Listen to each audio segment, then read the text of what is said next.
सीताराम सीताराम सीताराम जय राधे श्याम।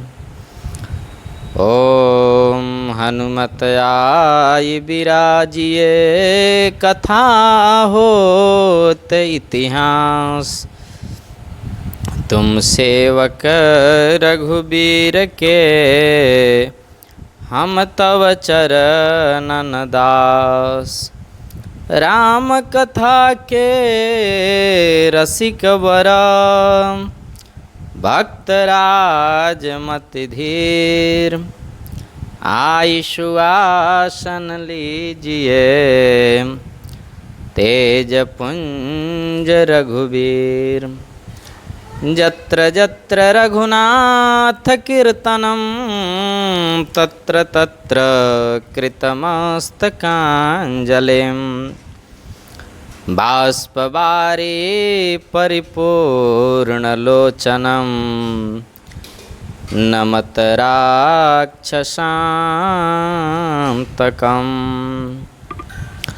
जय जय श्री राधा रमण,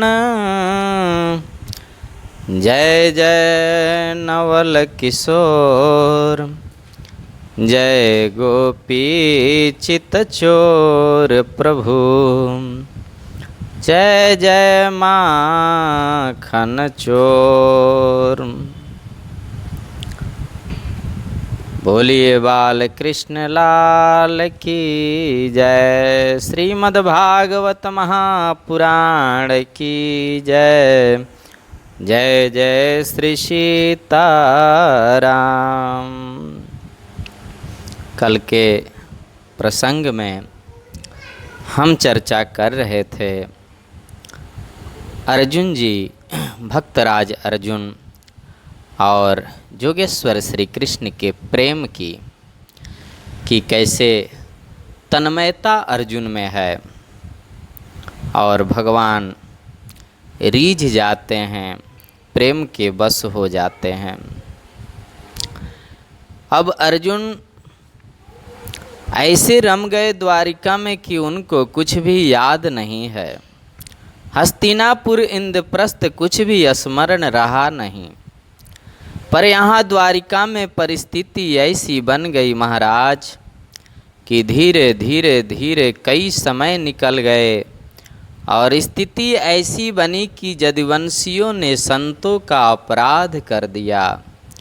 विश्वामित्र, असित, कण्व, दुर्वासा, अंगिरा, कश्यप, वामदेव, अत्रि, वशिष्ठ और नारद, ये संत लोग बैठे थे। धूना लग रहा था। बंचों ने कपड़े का पोटला बांधकर सांब के पेट पर संतों की मजाक उड़ा दी और संतों ने यदुवंश के विनाश होने का शाप दे दिया। जीवन में प्रयास ये करो कि दुआएं सबकी ली जाए, बद्दुआएं किसी की नहीं।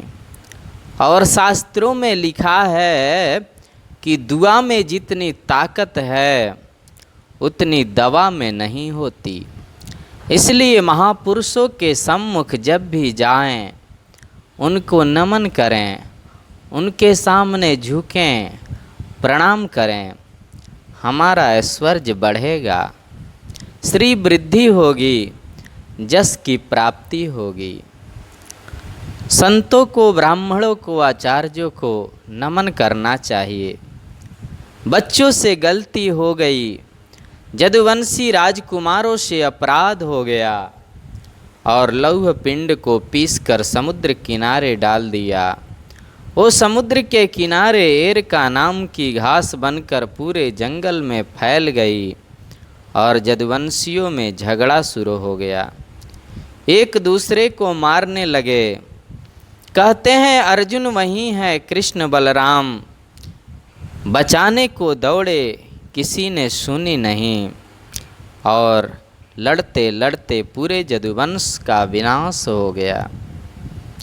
बलराम जी शेष बन कर के क्षीर सागर में चले गए और हमारे गोविंद भी किसी को निमित्त बना करके अंतर्ध्यान हो गए।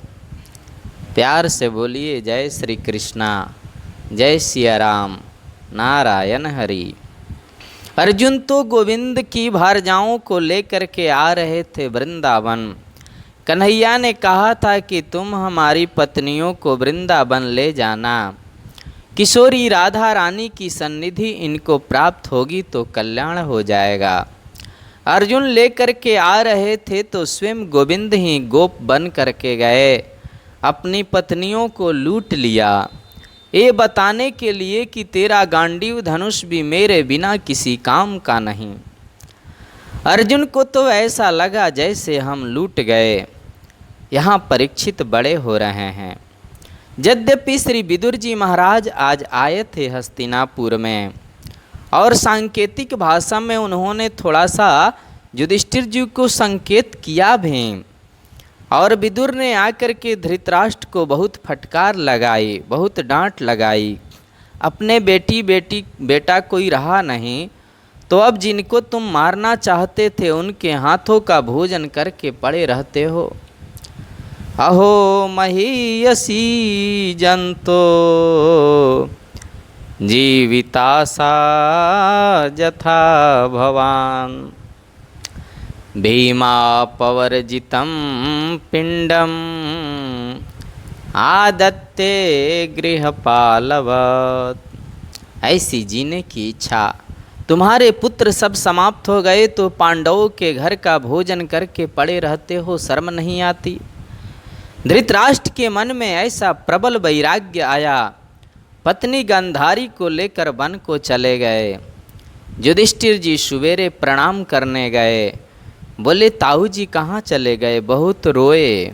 नारद जी तुम्बरु गंधर्व के साथ वहाँ पधारे और युधिष्ठिर जी को बहुत समझाया, पर अर्जुन का चेहरा काला पड़ गया है। मुखमंडल की श्री जाने कहाँ चली गई, तेजस्विता समाप्त हो गई है। अर्जुन जैसे ही हस्तिनापुर में आए, युधिष्ठिर जी बड़े गदगद, आओ अर्जुन, ओहो इतने दिन से द्वारिका आ रहे हो, तुम्हें कुछ याद रहता नहीं। कन्हैया मिल गए, मानो सब कुछ मिल गया है।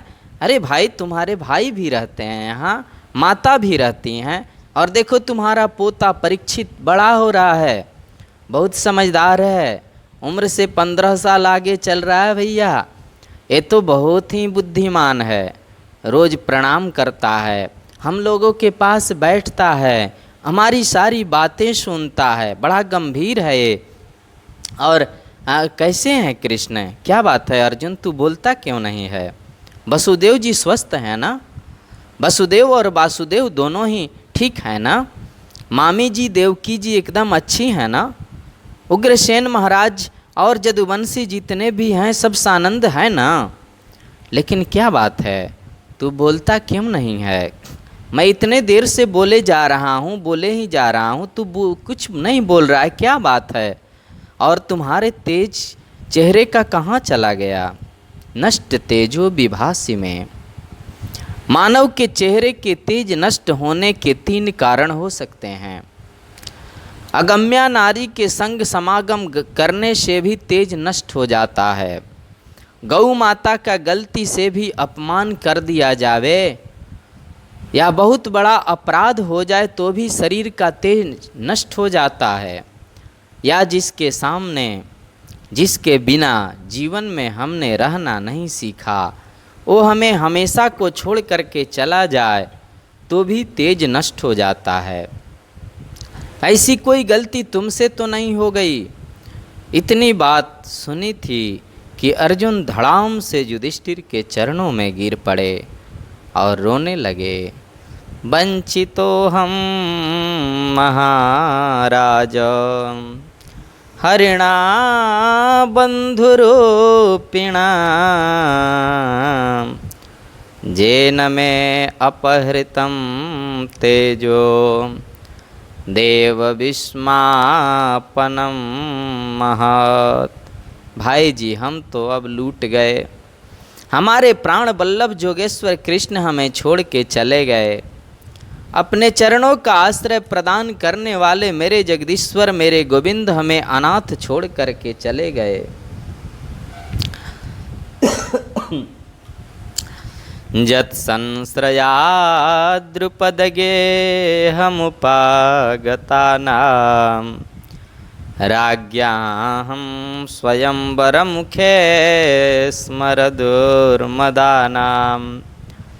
तेजोहृतं खलु मया भिहितश्च मत्स्य सज्जीकृतेन धनुषाधिगता च कृष्णा। जिनकी कृपा से हमने द्रुपद महाराज के यज्ञ में द्रौपदी जैसी भारजा को विषम परिस्थिति में प्राप्त किया। जो नो जुगोपवन में त्यदुरंत कृच्छ्रात दुर्वाससोरिविहिता दयुताग्रभुङ्ग्यः साकान्नशिष्टमुपयोज्य जतस्त्रिलोके तृप्ता ममंस्तसलिले विनिमग्न संघः। हे भाई जी, दुर्वासा ऋषि 10,000 शिष्यों को लेकर पधारे थे और हजारों अक्षय पात्र में कुछ भी बचा नहीं था, और मेरे गोविंद ने आकर के कैसी लीला करी। संतों को नहाते नहाते ही पेट भर गया और उनके शाप से हम लोग बच गए। हमारे अक्षय पात्र में तो कुछ नहीं था। आज वहीं प्राण बल्लभ श्री कृष्ण हमें छोड़ करके चले गए। जिनकी कृपा से किरात रूप में पधारे हुए भगवान शंकर को हमने संतुष्ट किया, जिनकी कृपा से परम्बा जगदम्बा देवी की मुझ पर कृपा हो गई, आज वहीं जगदीश्वर गोविंद हमें छोड़कर चले गए। कैसे हुआ, क्या हुआ? बोले जदुवंशिनियों ने संतों का अपराध कर दिया, साप लग गया और लड़ झगड़ के आपस में ही सब मर गए। चतुः पंचावशेषिता 10, 20, 50 बचे होंगे, बाप की सब खत्म। मैं और उनकी भारजाओं को लेकर आ रहा था भाई जी, भीलों ने लूट लिया। स्वयं कृष्ण बनकर आए थे, भील ये किसी को पता नहीं। माता कुंती दरवाजे के पीछे खड़ी थी और कुंती ने सुना ही था कि कृष्ण छोड़ के चले गए। धड़ाम से जमीन पर गिर पड़ी और 1 मिनट में प्राण शरीर को छोड़ गए, मर गई। कृष्ण के वियोग को माता कुंती बर्दाश्त न कर सकी।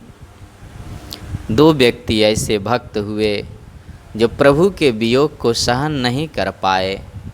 एक तो दशरथ जी महाराज और दूसरे माता कुंती। सच्ची भक्ति थी कि भगवान के वियोग को नहीं। और भी भक्तमाल जी में प्रमाण है, कई संत ऐसे हुए हैं जो भगवान के वियोग को, कुछ ऐसे संतों की चर्चा आती है जो अवध जी में ओ रासलीला में पाठ करते थे और भगवान का वन गमन समाचार सुन करके वो दशरथ जी बनते थे, नहीं बर्दाश्त कर पाए, अपने शरीर को छोड़ दिया, मर गए वो। तो ऐसे संत भी बहुत सारे हुए हैं। लेकिन माता कुंती का प्राणांत हो गया। युधिष्ठिर बोले अर्जुन से, अरे भोले भंडारी, इतने दिनों के बाद तू द्वारिका से लौट कर आया भी तो यह अप्रिय समाचार लेकर आया। रोते रोते माता के संस्कार किए और पांडवों ने निश्चय कर लिया। युधिष्ठिर बोले जो गोविंद ही जब इस भूमि पर विराजमान नहीं हैं तो हम लोग रह कर क्या करेंगे। और नन्हे से परीक्षित को सब ने गद्दी पर बिठाया, तिलक कर दिया। हस्तिनापुर के सम्राट महात्मा परीक्षित हैं, क्योंकि कृष्ण के वियोग में हम रह नहीं सकते। मैं तो बहुत छोटा हूँ, आप क्या कर रहे हैं बाबा, मैं तो कुछ जानता नहीं हूँ। बोले परवाह नहीं बेटा, जब तक तुम्हारी शिक्षा पूर्ण न हो जाए हमारे महामंत्री और कुलगुरु राजपाठ में तुम्हारी सहायता करेंगे, राजनीति के गुण तुम्हें सिखाएंगे सुनाएंगे। हमारे महामंत्री गुरुदेव तुम्हें आध्यात्मिक, आदि दैविक, आदि भौतिक शिक्षा तुम्हें प्रदान करेंगे, व्यवहारिक शिक्षा भी तुम्हें हमारे कुल गुरु प्रदान करेंगे। और हम तो तुम्हें इतना ही कहते हैं बेटा परीक्षित कि जीवन में 3 बातें याद रखना। तुम्हारा जस बढ़ेगा। प्रेम से बोलिए जय श्री कृष्णा, जय सिया राम। पहली बात तो ये है कि शत्रु भी शरण में आ जाए तो एक बार जरूर माफ कर देना। क्षमा बड़न को चाहिए, छोटन को अपराध। शत्रु भी शरण में आवे तो एक बार तुम्हें क्षमा करना ही चाहिए, एक बार तो कम से कम। और दूसरी बात, अतिथि का हमेशा सत्कार करना। घर में संत पधारे, विप्र पधारे, अतिथि आए, उनका कभी निरादर मत करना। तुलसी जा संसार में सबसे मिलिए धाय, ना जाने किस बेस में नारायण मिल जाए। अतिथि का मतलब क्या होता है? मैंने आपको फोन कर दिया, आप मेरा स्वागत करने पहुंच गए तो मैं अतिथि हूँ ही नहीं। अतिथि का मतलब होता है जिसका न आने की तिथि मालूम है, न जाने की तिथि मालूम है। जिसकी कोई तिथि निश्चित नहीं है वो अतिथि है। और अतिथि का सत्कार करना तो मानव मात्र का कर्तव्य होता है, अवश्य करना। और तीसरी बात, आँखों के सामने कभी पाप होते मत देखना, क्योंकि पाप करना जितना बड़ा पाप है, पाप होते देखना भी उतना ही बड़ा पाप है। पांडव लोग स्वर्ग को जा रहे हैं। रास्ते में जितने तीर्थ हैं उन तीर्थों का सेवन किया। परीक्षित को राज्य गद्दी देकर चले गए और बद्रीनाथ धाम में आए। अलकनंदा का आश्रय लेते लेते जहाँ से सत्यवती नदी का उद्गम है उधर से बाईं तरफ स्वर्गारोहण करने लगे। उसको सतोपथ बोलते हैं, स्वर्गारोहण। लेकिन वेद के विरुद्ध एक भी आचरण जिसने किया है वह कोई भी व्यक्ति सशरीर नहीं जा सकता। प्यार से बोलिए जय श्री कृष्णा, जय सिया राम, नारायण हरि।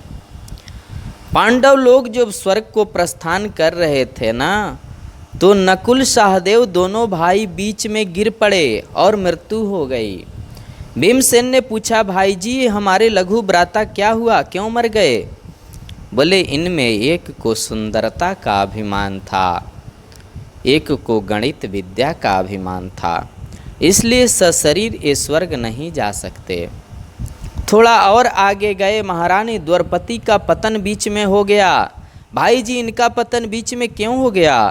युधिष्ठिर बोले, भीमसेन पति तो हम इसके 5 थे, पर द्रौपदी का आकर्षण अर्जुन के प्रति ज़्यादा था, इसलिए द्रौपदी भी सशरीर नहीं जा सकती। थोड़ा और आगे गए, अर्जुन भी गिर पड़े। भाई जी हमारे भैया अर्जुन क्यों गिर गए, इनमें क्या? बोले, अर्जुन को गांडीव का बड़ा अभिमान था और गांडीव के अभिमान में एक बार तो इसने प्रभु कृष्ण के लिए भी बहुत आदर सूचक शब्द प्रयोग नहीं किए थे। हाँ, एक बार तो अर्जुन ने यहाँ तक कह दिया था कि ना हम संकर्षणो ब्रह्मन् न कृष्णो कार्ष्णिरेवच अहम बा अर्जुनो नाम गांडीवम जस्य वै धनु। पंडित जी से बोले, पंडित जी मैं कृष्ण नहीं हूँ, मैं बलराम नहीं हूँ, मैं अनिरुद्ध नहीं हूँ, अहम बा अर्जुनो नाम, मैं अर्जुन हूँ। महाराज गांडीवम जस्य वै धनु, अहंकार हो गया था इसे। ये मनुष्यत्व में दुर्गुण है और ये सशरीर स्वर्ग नहीं जा सकता। थोड़े और आगे गए तो भीमसेन भी धड़ाम से गिर गए और मरते मरते पूछे, भाई जी मैं क्यों बीच में मर रहा हूँ, मेरे लिए तो बता दो। हंसकर बोले, तुम बहुत ज़्यादा खाते थे। जय श्री कृष्णा, जय श्री राम, नारायण हरि। जावत् भ्रियेथ जठरं तावत् सत्वं हि देहिनाम् अधिकं जो हि मन्येत सस्तेनो दंडमर्हति। जितने से अपना काम चल जाता है, उससे ज़्यादा की इच्छा रखने वाला सस्ते ना वो चोर है, और दंड मरहतियो दंड का अधिकारी है। भीमसेन पधार गए, अब सशरीर केवल युधिष्ठिर जी केवल जा रहे हैं। थोड़ी दूरे पहुँचे ही थे कि जमराज के दूत इनको पहले नरक में ले गए। अरे भाई जी सुनिए, हमको नरक में क्यों ला रहे हो? बोले आपने अपने जीवन में एक बार झूठ बोला था। नहीं नहीं, मैंने तो कभी नहीं बोला। एक बार बोला था आपने, याद करो। अश्वत्थामा हता नरो वा कुंजरो वा। द्रोणाचार्य तो पांडवों के सेना को बिछाते जा रहे थे। पांडव लोग बड़े चिंतित हो गए। गोविंद बोले अब नहीं छोड़ेगा गुरुजी किसी को। भगवान ने कहा 4:30 बजे सवेरे समाधि में बैठते हैं, तुम लोग जाकर इनको प्रणाम करना। वो आंखें खोलते नहीं हैं, आंखें बंद करते करते ही पूछ लेंगे क्या बात है, क्योंकि वो समझेंगे कौरव मुझे रोज़ प्रणाम करने आते हैं, आज 15 मिनट पहले आ गए। जबकि आते सब टाइम से ही थे। सवेरे 5 पांडव गए और भगवान भी गए थे पीछे पीछे। गुरुजी को प्रणाम किया। द्रोणाचार्य समाधि में थे। ठीक है प्रसन्न हूँ, क्या चाहिए बोलो। सिखा पढ़ा के भेजा था कन्हैया ने। पांडव बोले गुरुजी हम जो मांगेंगे। हाँ मांगो मांगो। बोले गुरुजी ये बताओ आप मरोगे कैसे? नारायण हरि। गुरुजी से पूछ रहे हैं आप मरोगे कैसे? द्रोणाचार्य ने आंखें खोल के देखी, अरे ये तो पांडव हैं, आज जल्दी आ गए। कौरव रोज जाते थे ना प्रणाम करने, पांडवों को आज पहले भेज दिया था प्रभु जी ने। अब हाँ कर चुके हैं, ना ही कैसे करें। द्रोणाचार्य ने कहा पहले तो मैं तुमसे ये पूछना चाहता हूँ कि तुम्हें यहाँ भेजा किसने? देखा तो दरवाजे की ओर श्रीमान जी खड़े थे, हवा से पीताम्बरी दिख रही थी थोड़ी थोड़ी। द्रोणाचार्य समझ गए। बोले जिसका रक्षक वो है पीताम्बरधारी, उसको टेंशन नहीं करना चाहिए, उसको भय नहीं करना चाहिए। और मेरे मरने का जहाँ तक प्रश्न है, द्रोणाचार्य के हाथ में धनुष बाण जब तक है, देवराज इंद्र भी उसको परास्त नहीं कर सकता, पक्की बात है। और मैं धनुष बाण फेंक दूं, मुझे निहत्थे को कोई भी मार सकता है। और जब तक मैं अप्रिय समाचार नहीं सुनूंगा तब तक मैं धनुष बाण फेंक नहीं सकता। और तुम जानते हो मेरा प्रिय कौन हो सकता है? मेरे जीवन में एक ही तो बेटा है मेरा, अश्वत्थामा। उसका अप्रिय मैं बर्दाश्त नहीं कर सकता, यही मेरी मौत का कारण हो सकता है। देखो कितने बड़े महापुरुष अपने मरने का कारण भी बता दिया। पांडव लोग आ गए। कौरवों की सेना में एक हाथी था, उसका भी नाम था अश्वत्थामा। भीमसेन ने वो हाथी उठाया, धड़ाम से पृथ्वी पर पटक दिया और जोर जोर से चिल्लाने लगे, अश्वत्थामा मारा गया, अश्वत्थामा मारा गया। द्रोणाचार्य बोले तुम झूठ भी बोलते हो, तुम्हारी बात मैं मानूं कैसे? हाँ, युधिष्ठिर यदि कह दे कि अश्वत्थामा मारा गया तो धनुष बाण तो मैं फेंक ही दूंगा। अब युधिष्ठिर के बगल में आ गए कन्हैया, दूसरे रथ पर थे और इशारे से बोले बोलो अश्वत्थामा मारा गया। युधिष्ठिर बोले आदमी थोड़े नहीं मरा है, मैं नहीं बोलता। कन्हैया बोले जल्दी बोलो अश्वत्थामा मारा गया। अब जो आदमी कभी झूठ नहीं बोलता हो और यदि बोलना पड़े तो बहुत डरता डरता बोलता है, और झूठ में भी वो सत्य बोल ही जाता है। अरे मैं कहता हूँ जल्दी बोलो। अब युधिष्ठिर जी महाराज थोड़े से डर गए, बोले सुनिए अश्वत्थामा हता, बोल दिया। द्रोणाचार्य ने धनुष बाण फेंक दिया, बेटा नहीं रहा तो अपन रह के क्या करेंगे। और उन्होंने जैसे धनुष बाण फेंका महाराज, युधिष्ठिर बोले मेरी वजह से ब्राह्मण की हत्या हो जाएगी। पीछे से आया द्रौपदी का भाई धृष्टद्युम्न, और धृष्टद्युम्न ने आकर महात्मा द्रोणाचार्य पर वार कर दिया और उनको मार दिया। बोलिए जय श्री कृष्णा, जय सिया राम। लेकिन युधिष्ठिर जी महाराज जोर से बोले नहीं नहीं, वो हाथी मरा कि मनुष्य, जरा सोच लेना। मरा तो है लेकिन हाथी है कि मनुष्य? कन्हैया ने इतनी जोर से शंख बजाया कि वो बात उनको सुनाई ही नहीं दी। आज यमराज के दूत कहते हैं आपने एक पल झूठ बोला था, एक पल के लिए तो आपको नरक में आना पड़ेगा। युधिष्ठिर जी बोले मैंने तो कभी नहीं बोला था। बोले बोला तो था नरोवा कुंजरोवा। बोले हाँ तो बोला तो था, पर कृष्ण के कहने पर बोला था। कन्हैया वहीं प्रकट हो के बोले मैंने कब कहा था। युधिष्ठिर ने कहा आपने ही तो कहा था बोल दो। बोले मैंने तुमसे कहा था वैसे कब बोला। मैंने कहा था वैसे तुम बोलते तो वो झूठ था ही नहीं। मैंने जो आपसे कहे थे उन शब्दों को याद करो। मैंने कहा था इतना बोलो अश्वत्थामा हत, अश्वत्थामा मारा गया। आप यदि सिर्फ इतना बोलते कि अश्वत्थामा मारा गया तो आपकी बात झूठी थी ही नहीं, क्योंकि अश्वत्थामा को भीमसेन ने मार ही दिया था।